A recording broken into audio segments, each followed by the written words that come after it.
Hi, my name's Rob Ryder, speaking out of West Cornwall. I just want to go back here to the book that I wrote with Patrick, Medical Despotism. It's quite a big book, a lot of information in there regarding the history of allopathic medicine, what they put forward as science, so the nature of inflammations and infections, etc., what real science is actually telling us about it, the history of vaccination, and then comparing suppression with natural healing, the consequences, who's behind it, etc. What I always say when I've done talks or arranged things is accident and emergency is a separate issue where medical science can save lives.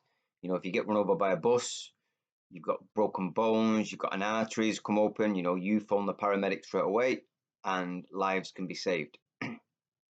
So this is nothing about real accident emergency. Patrick's a few videos back latest accident and emergency book actually gives us an idea what is an accident and emergency and when you need to phone the paramedics, because everything is an accident and emergency now. Everything. A child is ill, it's an emergency. Anybody's ill, it's an emergency, when in fact it's not. Illnesses, coughs, colds, all these things, fevers, are a natural part of life. But because of fear, instilled fear, everything's an emergency. What a lot of people comment on, some say to me or other people, or there's some people who get it with humans and they say, yeah, but what about our pets? What about our pets? Is it any different? Well, why would it be any different? We're all cellular beings on this planet. We function the same way. We're different species, yeah, but we function the same way. There's no difference at all. Accident, emergency, you take your dog to the vet. You know, we've got a dog, we don't vaccinate, never been to a vet, never been wormed, never been flea'd. Is the healthiest dog you'll ever see. Eats raw food, exercise, attention, discipline. You know, the healthiest dog you will see. Unfortunately, he had a development issue where his front elbows didn't form as strong as they should have, and a bit like Chinese torture, because he's a spaniel and they're crazy and they like to jump in the woods. Every time he jumped, it tapped away, and one day, without really having an accident, just jumping normally in the woods, it just popped. I did a video on that maybe a year and a half ago. Anyway, that's an emergency situation. We spent an absolute fortune to save his leg and reconstruct it, which only medical science could have done. It was beyond natural healing, because even fractures and breaks and things can heal. Well, they do heal naturally. What does the doctor do? Just put it into place. The healing is done by your own system itself, which is more proof. The body is self-healing. It knows what it's doing. It knows its own balance. It knows what's happening in its own system. All responses are healing responses. It knows what it's doing. But anyway, this was beyond natural healing. So we spent a fortune, and it's nice sometimes when you know you got friends, and there's some friends that I know that haven't got a penny, but somebody give me 50 quid. Somebody I know who, again, has got a mortgage, but they give me 100 quid. A very good friend of ours gave me an interest-free loan, which I've paid off, thankfully. So we got there. We paid this enormous bill to save our dog's life. But anyway, he was up and running, happy. And what's happened the last few weeks is he's gone lame again. And it seems after spending £800 on a diagnosis, so an x-ray, the plate, well, because of bone is alive and tissue is alive, it's slightly moved, and the bone, the plate has slightly moved away, and when he puts his leg down, it's causing pressure, which obviously makes slight tissue damage and it becomes inflamed. So we needed that diagnosis, which again, where the medical profession can tell you exactly, you know, do you need another op? Do you need, is this physio? Is this a muscle issue? Is it the plate issue? These are things that, you know, modern medical science can help with, even though it did cost us 800 quid and counting. And we've got to the point where it seems like the best thing for him would be another operation. So I'm waiting on a price for that. I'm expecting 3 to 4 grand just for this slight movement, but we'll see. I'm hoping they can use the x-ray we did a couple of weeks ago instead of doing another x-ray, because it's a recent x-ray, because they cost a fortune. Otherwise that's going on the bill. So accident emergency, yeah, this is how it is. You have to, this is where lives can be saved, lives can be improved. But again, people say, well, what about vets? You know, they don't know anything about healing. They don't know anything about disease. They don't know anything about health. They're brilliant at medical science in repairing things that nature can't do because they're beyond repair. They're damaged too much. So I'll give you a couple of examples. When he had the initial operation, and we paid for all this, by the way, in the thousands, they gave us something like 6 lots of drugs to take home, in their words, to go home and heal. Utter insanity. They don't even know what healing is. Everything they gave us was to suppress healing. Everything. And they say, well, you know, keep an eye out in case there's an infection. Well, if you suppress healing, you've got more poorer tissue, more chance of an infection. So all we gave him was a couple of days painkiller just to settle him in. They were prescribing us antidepressants, anti-anxiety, nerve pain, which is no sign of nerve pain, anti-inflammatory. Well, anyone knows, I know an orthopedic nurse. After some kind of trauma, an operation, the inflammation sets in always. What's that? That is the cleaning up of the tissue. Again, you've got the heat, and the redness is the heat burning up any tissue that can't be repaired. The swelling up for contracting with the heat, and then that makes it moist and watery, which flushes things out. And the pain is to let you know that, you know, be careful there. There's repairing going on. So the only thing we give him was when we paid for everything, by the way, because I didn't want to have this fight with the vet, because they just, it's like talking to a doctor, blinkered. And anyway, when he's going back for his checkup, they said he's healed absolutely perfectly. Not because of their drugs, which they don't know about, but not because of their drugs, but we did the right thing with him. Healed naturally, healed perfectly. What's happened now is nothing to do with op or post-op. It's just, you know, muscle movement, bone growth, and the plate slightly moved. And they'll go back, hopefully do the job again, which they're really good at, is slightly to move that plate in a better position. And let's hope it stays for a long time. That we don't want to continue to operate and cutting the tissue open. So they asked us for some anti-inflammatories to give him a few days before the x-ray. So okay, if it helps with their diagnosis, get a good x-ray. We'll take it 4 days. So he's on the anti-inflammatories for 4 days before the x-ray, and obviously he's walking better. But I'm trying to explain to the vet, you've took away the inflammation and the pain, but the damaged tissue not only is still there, it could potentially cause more damage because he's not feeling the pain.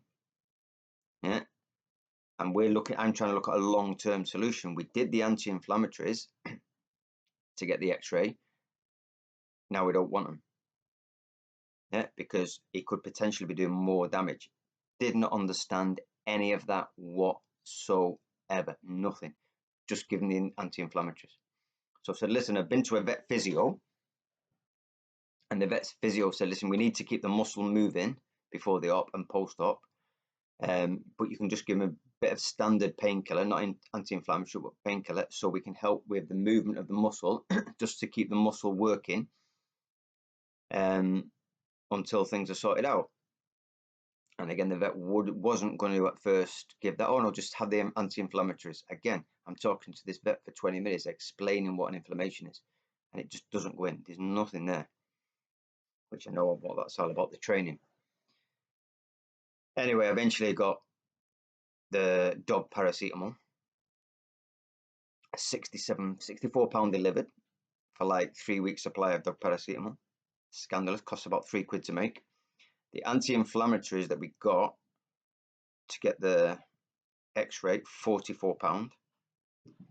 Now there's a potential we might need anti-inflammatories before the op to reduce the inflammations, depending how they're getting in the tissue. We might have to do that, yeah, because then you're using allopathic medicine for an actual purpose, a short-term purpose to get a specific result. Yeah? So even though I'm against anti-inflammatories, if there's a specific reason for, say, post-op to help get through the tissue, whatever, then okay, that's fine. But then, sorry, pre-op, but then post-op, you know, the inflammation is the healing there. And the prices that they're charging, you know, given a job, just dishing out anti-anxiety tablets, like what? The dog, well, he's anxious with them because they don't want to be with them. He's not with us. And at the end of that, all those listed tablets was stomach ulcer tablets. And I'm thinking, what on earth? It's stomach ulcer. He's got a broken bloody leg. Well, obviously, the side effect of all these tablets is stomach issues. So they're creating more issues, which again creates more problems, which you need more solutions for, which is more drugs. It's simple as that. That's all they're doing, is creating more problems, but they can't see that. The total tunnel vision can't see it. Like I say, brilliant at saving lives, but utterly clueless. They're just dishing out the drugs no different than a doctor. No thought in that process whatsoever. And the amount of money they can charge is unbelievable. Tablets that probably cost a few pounds to produce by Big Pharma at 40, 50, 60, £70 for tablets. While we were in there getting the X-ray recently, talking about the inflammation, so we're just given her £800, and then I'm saying what we want to do. I'm explaining to what an inflammation is. I'm saying I want to see a physio to see if they can help, or if I have to come back to you. I want two sides of the story to see if we need another operation, which the physio kind of said, you know, really the plate does need moving. It's not much she can do until it's moved. And the vet's saying to me, oh yeah, well, if it's inflamed, it could be an infection. You know, one could have got into the system from there. I'm saying, excuse me, so that's not how it works. You create an infection within the inflammation. When the tissue is so damaged, it's not, the inflammation is enough. One isn't just happen to pass by in your bloodstream and go to your elbow because, oh, I'll have a bit of that. Or all of a sudden you're infected. Utter nonsense, but that's what they're trained. And what does that come down to? Oh yeah, it's only £400 for the test. Yeah, £400 to test to see if there's a bacteria in there. And for a start, if you knew what you were talking about, if you had a bacteria, if within the inflammation there was a lot of bacteria, there'd be other symptoms. He's got no symptoms. Yeah, it's just lame. And again, the bacteria would be a symptom of slightly deteriorated tissue that needs a bigger effort from the system. So they would have charged me, if I'd have accepted it, £400 for a meaningless test. And then, can you imagine if I don't know this, and then what, 60, 70, 80, 100, £120, whatever, for antibiotics, which are not going to solve any problem, and in fact, make the tissue worse. So the inflammation he's got at the moment is just maintaining a little bit of repair until we can get the op done. But you can see it's all about money. You go in there and they're going to fleece you as much as you can. If you haven't got any knowledge, because you're emotionally attached to your dog, because you know they are a part of your family, they're just going to fleece people, and they are fleecing people. I know a lot of dog owners who have absolutely spent a fortune on the pets. We have pets now on drugs. We have pets now with chronic illness, on heart medicine, on blood, on all these human diseases. It's insanity. And it starts with the first vaccinations, of course. All the worming, all the flea, everything's toxic. It's no different from human health at all. And people are spending a fortune, and the dogs are the victim, and the cats, the budgies. Well, I'm not for budgies, actually. I think they should be running free. But whatever pet you've got, they're just on a conveyor belt of chronic illness isn't natural. It's pretty much man-made. All right, it's natural in that that's come about naturally, but to cope with all our suppression, acute illness is what happens, and then you restore health or you die, and that's it. But they've created another enormous industry out of people's care for their own animals. And you have to understand how it's regulated. So farm animals will have to have certain treatments, certain antibiotics, certain vaccinations, certain other treatments. We're talking billions of pounds. When will forced vaccinations of dogs come in? I don't know, but we're talking billions of pounds for nothing, for destroying your animal's health, for creating chronic illness. And then every time you go, it's symptomatic treatment, again, creating more illness. The amount of people I know with dogs that are on medicines, it's mind-boggling, considering in nature, wolves are some of the toughest animals. You know, never had a vet anywhere near them.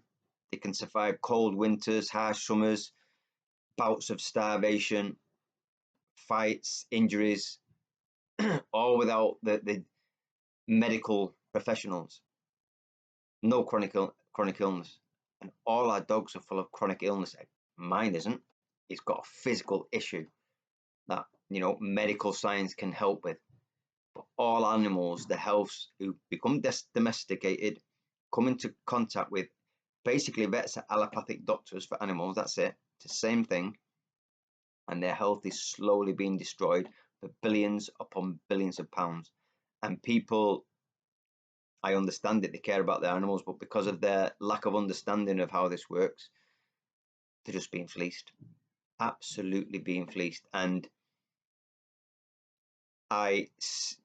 years and years ago, before insurance companies come in to this, that's when it was unreasonably priced. I think you would say vets were basically there because they cared about animals. I certainly don't get that impression now. It's a business. It's a business. It's like in the book Medical Despotism, I did a chapter called The Once Caring Profession, where I can criticize allopathic medicine, but I was quite ill as a child, spent time in hospital, but I could say I was cared for and looked after, and people cared about the job. No, you go into hospital, nobody, you're just a number. And this is what I believe is happening in vets. The difference between the vet and the vet physio was black and white. The vet physio, you could tell she cared about animals. Apart from her knowledge and physio, she can't prescribe, so she's got nothing to gain by prescribing because she can't prescribe. So she's going to charge you a rate for a treatment, and that's it. And she's hoping to help to improve your dog's health. The vet, you go in, and I'm not saying they're consciously aware of it, but because I understand how protocols are set in, it's fleecing as much money out of people as they can while they're there. And we're not saying a few quid here and a few quid there.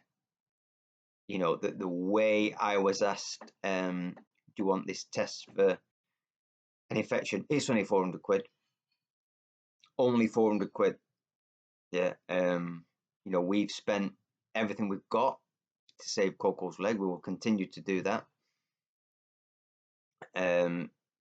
Irrelevant to me. So my death grip mortgage, I've not been able to make any overpayments for the last couple of years, so I'll probably be paying that off till I die, but it doesn't matter. If we can give our dog his 5, another maybe 10 years of quality life, hopefully this will be the last stop, but we'll see. It's worth it. It's worth it.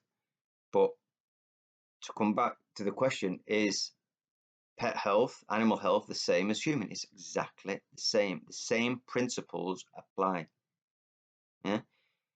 What's been done on humans with vaccination and these alleged attacks via infectious diseases and allopathic suppression, which has destroyed human health.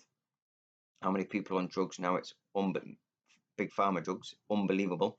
It's kind of normal now. Once you're retired, you get into your 50s, 60s, 70s, that you're on 3, 4, 5, 6 more drugs a day just out of normal maintenance. What is that about? So who's the crazy one? Well, I can tell you my family, 5 of us, 6 including Coco, none of us have any chronic illness. None of us take medicine. If you get a cold, you go to a bed for a day, bit of honey and lemon, sleep it off, and we're fine. So true science is you look at the results. And I can tell you the scientific data states people who stay clear of doctors and modern medicine, apart from accident emergency, even though that's a grey area, what does that mean? But, you know, let's just say getting run over by a bus. People who stay clear from doctors, medicines, are far, far healthier. Far healthier. Now, that doesn't make you immune, should we say, from the stresses of life.